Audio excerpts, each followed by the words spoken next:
Sa dalawang to ang habulin ng babae. Habulin. May kanya-kanyang style yan. kaya pareho naman may mga followers sila. Marami silang Si Kuya Germs, nagiging Ang safe. Nagiging safe. May nung isa kasal yan. Mabuti na yung habulin sa babae kaysa naman habulin sa magbayad kayo ng utang nyo. Mas okay yun. Mas okay yun kasi sa Hindi pa kayo nanibago kasi mga singers kayo, sanay kayo sa binablock kayo parate pag may mga show kayo. Balita ako sa GMA daw, parang hindi uso rehearsal at anytime. Wala kami Wala. rehearsal. Doon mo makikita ang galing nila na... Doon sila nag-shine talaga. Oo. It's your show, it's your floor. Bihira sa mga shows na sa television, yung hindi nagre-rehearse, Pero tumakbo mula nung inumpisahan ko from sa Germ Special to GMA Super Show. Walang rehearsal yan, maliban lamang pag-anniversary presentation. Sino naman Kuya Germs din sa mga lalaking to ang pinakamatigas ang ulo?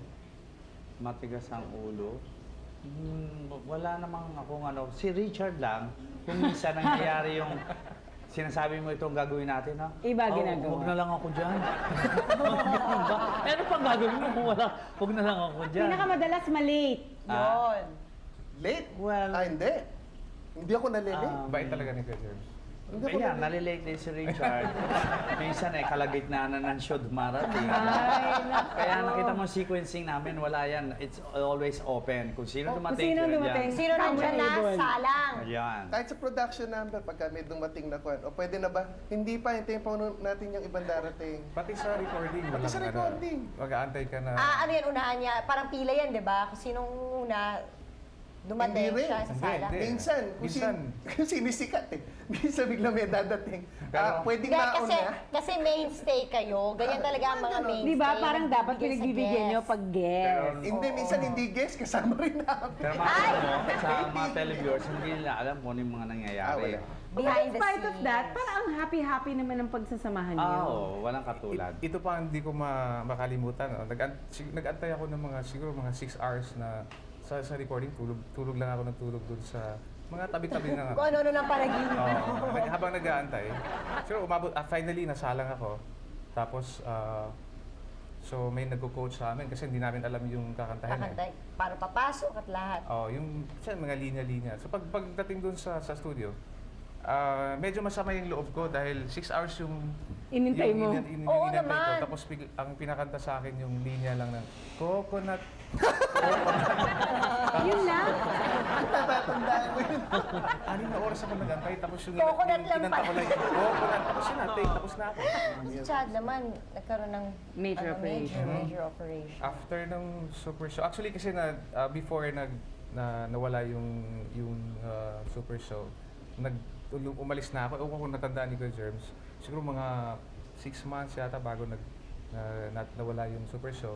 Nag-resign na ako noon. Ano pinaka-nami-miss niyo sa GMA Super Show? Talent din, natural. Okay yun! Hindi, yung samahan. Yung samahan, Exactly. like, sa bilis ng panahon, parang kunyari ngayon, kung i-remember ko, parang, sana nabigyan mo pa ng, ang tawag Sana ko mas na- nagpakabait ka, parang Oo, gano'n. parang Sana gano'n. sinuot mo na yung mga outfit na ginawa ni Danilo Franco. Hindi nga, Nasa iyo yung pa ba? samahan. Yung iba nasa akin, pinaparenta ko. Yun ang negosyo pa. Ginawa pang negosyo. It's the samahan. Yung samahan talaga. Oo, dahil matagal na rin kami. We're like 6 years na yata kami magkakasama. So every Sunday, yun ang makikita Kayo mo din, mukha. oo. Tsaka yung dedication ni Kuya Germs doon Isa pa yun. sa grupo.